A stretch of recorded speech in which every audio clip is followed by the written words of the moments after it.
प्रिय श्रोता बंधु, मैं सुरेंद्र प्रसाद मुसाफिर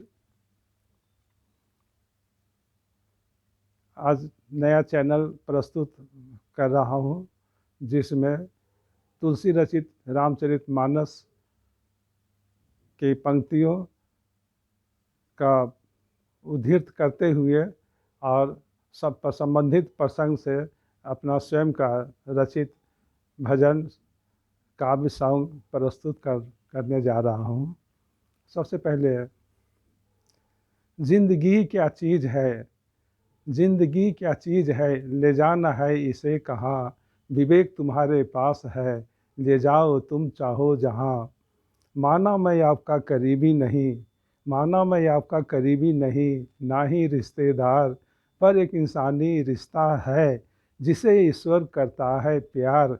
अगर इसे अपनाओगे तो जीवन में सुख पाओगे, इंसानियत से मुख मोड़ोगे तो प्रभु का कोप पाओगे। मुसाफिर का है यही ऐलान, सदा सत्य की है जयकार। तो हमारे ये सवाल उठता है कि मैं कौन। सबसे पहले हमें ये जानना चाहिए कि मैं कौन हूँ और मैं कहाँ से आया हूँ और मुझे कहाँ जाना है, मेरा मकसद क्या है, मेरा उद्देश्य क्या है, मेरा यह पृथ्वी पर आने पर पर्पस, मेरा पर्पस इसका क्या है। इस संबंध में एक पंक्ति है तुलसीदास जी का, जिसमें ये कहा गया है, ईश्वर अंश जीव अविनाशी, चेतन अमल सहज सुख राशि। अर्थात हम सभी ईश्वर के अंश हैं और चैतन्य है, इसमें कोई विकार नहीं है और सुख का राशि है।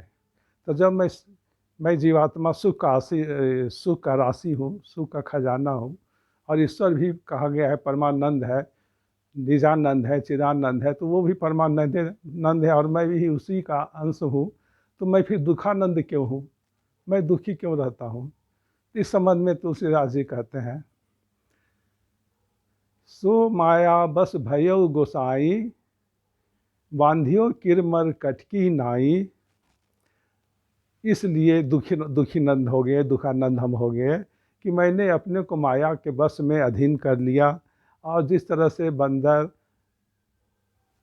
या पिंजरा में बंद तोता को लोग रखते हैं और उसको जिस तरह से चाहते हैं, जिस तरह से चाहते हैं वैसे उसको नचाते हैं, पढ़ाते हैं तोता को, तो वैसे ही पढ़ता है। बंदर को मालिक जैसे उसको नचाता है वैसे वो नाचता है, वैसे ही कला दिखाता है। तो हम जीव तो हैं, ईश्वर के अंश हैं, लेकिन मैं अपने को माया के अधीन कर लिया हूँ। वैसे माया के अधीन जहाँ जिसमें लोभ है, मोह है, स्वार्थ है, लालच है, ईर्ष्या है, दोष है, अहंकार है, ये नाना तरह के सब विकार जो है हमारे, इसके अधीन मैं हो गया हूँ। ये मेरे बस, इसके बस में मैं हो गया हूँ। तो मैं सुखानंद कहाँ से रहूँगा। ये सभी चीज़ जो है हमारे इंसान को वो नीचे की तरफ ले जाने वाले चीज़ है। ये सब विकार है जो उसके उत्थान के बजाय उसके नीचे गिराने वाले बात, ये सभी जो है नीचे गिराने वाली बात हो जाती है। उत्थान करने वाला चीज़ है तभी होगा जब हम इससे अपने आप को हटाएंगे। लोभ मोह क्रोध अहंकार ईर्ष्या दोष, इस सब से हम अलग होंगे, तभी हम परमार्थ की तरफ बढ़ेंगे। अन्यथा ये इस के रहते हुए हमारा पृथ्वी पर आने का मकसद पूरा नहीं होगा। तुलसीदास जी कहते हैं, सो माया बस भयो गोसाई, बंधियो किर मरकट की नाई। तब से जीव भयो संसारी, छूट ग्रंथि न हो ही सुखारी। हम सुखारी इसलिए नहीं हो रहे हैं कि इस ग्रंथि में हम बंध गए हैं। हमारा जीवन जो है, मैं अपने आप को इस ग्रंथि में, लोभ मोह क्रोध अहंकार की ग्रंथि में अपने को डुबा दिया है, अपने को बांध दिया है कि मैं इससे निकल नहीं पा रहा हूँ, इस ग्रंथि को छोड़ नहीं पा रहा हूँ, जिसके चलते हम दुखी बने रहते हैं, दुखी नंद रहते हैं। हमारा मकसद से मैं भटक गया हूँ। मेरा मकसद जो आने का है वो मकसद पूरा नहीं इस कार्य में, इस लोभ क्रोध मोह अहंकार के ये जो छठ विकार ये जो है, इसके विकार के रहते हुए हम इससे मुक्ति नहीं पा सकते हैं। और हमारा मनुष्य का मेन मकसद, पृथ्वी पर आने का मकसद यही है कि हम इससे बंधन मुक्त हो जाए। इससे आने जाने का संसति मूल सूल प्रद नाना, सकल शोकदायक अभिमाना। जो जन्म लेने का, मरण होने का, जन्म लेने का, आने जाने का ये चक्कर है, ये इसका मूल कठिन दुखदाई है। जन्मत मरत दुसह दुख हो।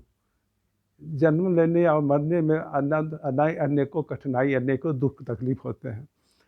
और ये संस्कृति मूल सूल प्रद नाना, नाना तरह की संस्कृति जो आने जाने का है चक्कर में हम पड़े रहते हैं, जन्म लेते हैं, मरते हैं।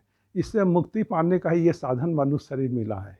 मनुष्य शरीर में ये साधन है, साधन युक्त है कि जिससे हम इस बंधन से मुक्त हो सकते हैं, जहाँ बार बार जन्म लेने मरने की से छुटकारा पाया जा सकता है। इसके लिए कहा गया है ये, आकर 4,84,00,000 जोनि भरमत यह जीवा बनी अविनाशी, फिरत सदा माया कर प्रेरा, काल कर्म स्वभाव गुण घेरा। हम इस 84 लाख के चक्कर में आदमी घूमते रहता है, रोटेशन में घूमते रहता है, और इसके बाद ईश्वर की कृपा होती है तो वो मनुष्य शरीर में हमको दे देता है, मनुष्य शरीर देता है। कबहू की कर करुणा नर देही, देत ईश बिनु हेतु सनहि। ईश्वर कृपा कर देता है तो हम मनुष्य शरीर पाते हैं। तो मनुष्य शरीर पाने का मकसद यही है कि तुम जाओ और इस शरीर, इससे ईश्वर को याद करते हुए, प्रभु को याद करते हुए, इस माया से अपने को निवृत्त करते हुए, ईश्वर का भजन कीर्तन सत्संग करते हुए इस जीवन को हम पार कर जाए। ये जीवन भवसागर है। भवसागर जिस तरह से संसार सागर में, समुद्र में अनेकों जलचर ऐसे ऐसे रहते हैं जो जान ले लेते हैं, उसी तरह से भवसागर संसार में भी ऐसे ऐसे भी लोग हैं जो आदमी को आदमी मार देता है। तो इस भवसागर से पार होने के लिए हमें ईश्वर का शरण में जाना पड़ेगा, संतों के शरण में जाना पड़ेगा, सत्संग सुनना पड़ेगा, और तभी इससे हम निजात पा सकते हैं, इस भवसागर को पार कर सकते हैं। इस पर मेरा इस एक भजन भी है, या काव्य कहा जाए, ये मैंने बनाया है। मिली है जिंदगी ईश्वर की कृपा से, संयम में रखो प्रभु के सुमिरन से। मिली है जिंदगी ईश्वर की कृपा से, संयम में रखो प्रभु के सुमिरन से। आध्यात्मिक जहाँ में शांति का माहौल है, आध्यात्मिक जहाँ में शांति का माहौल है, संसारिक जहाँ में भय और आतंक है। सही मार्ग ढूंढना दायित्व है तुम्हारा, सही मार्ग ढूंढना दायित्व है तुम्हारा। विवेक के धनी हो पिता का दुलारा, सही मार्ग ढूंढना दायित्व है तुम्हारा। विवेक के धनी हो पिता का दुलारा। मिली है जिंदगी ईश्वर की कृपा से, संयम में रखो प्रभु के सुमिरन से। आए कहाँ से जाना कहाँ है, आए कहाँ से जाना कहाँ है। सोचो विचारो खड़ा हम कहाँ है, सोचो विचारो खड़ा हम कहाँ है। मंजिल को ढूंढो रास्ता मिलेगा, मंजिल को ढूंढो रास्ता मिलेगा। प्रभु के सुमिरन से बाधा हटेगा, मंजिल को ढूंढो रास्ता मिलेगा। प्रभु के सुमिरन से बाधा हटेगा। मिली है जिंदगी ईश्वर की कृपा से, संयम में रखो प्रभु के सुमिरन से। ये कैसा सफ़र है, ये कैसा अकेला, ये कैसा सफ़र है, ये कैसा अकेला, राही मिलेंगे मालिक के जैसा, राही मिलेंगे मालिक के जैसा। चलता चला जा तू पथ पर अकेला, चलता चला जा तू पथ पर अकेला, मंजिल मिलेंगे खुशियाँ जहाँ का। चलता चला जा तू पथ पर अकेला, मंजिल मिलेंगे खुशियाँ जहाँ का। मिली है ज़िंदगी ईश्वर की कृपा से, संयम में रखो प्रभु के सुमिरन से। ये मेरा भजन स्वरचित मेरा भजन था। ये इस भजन में यही है कि हम किस लिए आए हैं, क्या मकसद है और कहाँ जाना है। तो हमारा ये है कि 84 लाख जो जोनी है, ये जो इसमें हम चलते रहते हैं, जन्म लेना मरण लेना, इससे हमको पार हो जाना है।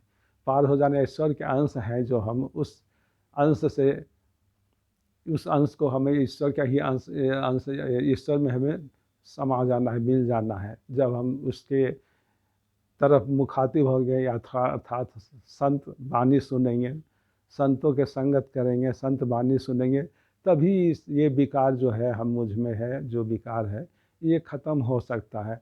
अन्यथा विकार रहते भवसागर से पार करना संभव नहीं है। तो इसी प्रसंग के साथ मैं अब वाणी को विराम देना चाहता हूँ।